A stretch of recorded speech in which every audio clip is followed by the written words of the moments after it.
On to those thoughts as we protect protest. For Blackman.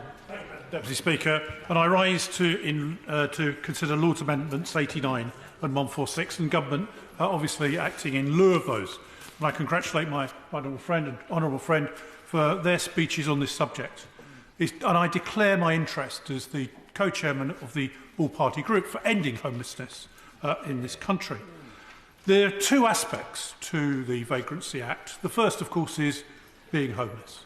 And I take the view, and have always taken the view, that someone should be assisted and not arrested if they have nowhere to live. And this is one of the reasons why I think it's desperately important that we end the Vagrancy Act as fast as we possibly can. And I'll come to what I asked the Minister to do in a minute. One of the considerations is that if you go and speak to people that are homeless, street homeless, rough sleeping, they will say they fear authority. They fear the police.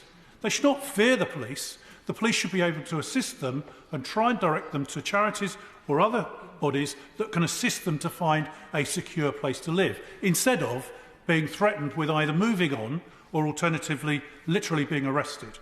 That, to me, I think is one of the most important aspects as why we want this off the statute book as fast as possible. The other, of course, is that of begging. And the reality is that antisocial behaviour, begging under false pretences of need, forcing others to beg, trespassing are all outlawed under our much more modern legal action. So the police have the powers to deal with this without using the Vagrancy Act. But they'll use the Vagrancy Act because it's a catch-all.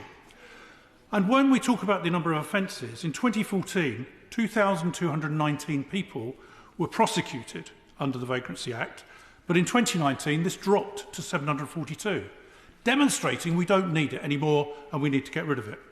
So if obviously during the pandemic, my honourable friend led the way on ensuring that everyone was in and taken off the streets, which is something I would commend him and the whole department for doing. However, the rough sleeper count now is back up to 4,500, half what it was in 2019, but still far too high. So I'm glad that the government has given way, finally, on abolishing the Vagrancy Act, but I'm worried. And I'm worried, Minister, because we can't afford to wait 18 months, because then we will reach the 200th anniversary of this Act brought in way before any of us were thought of, let alone born. So the reality is I'm concerned that you're considering, Minister, a position of introducing a new Act or a new bill which will delay things yet further.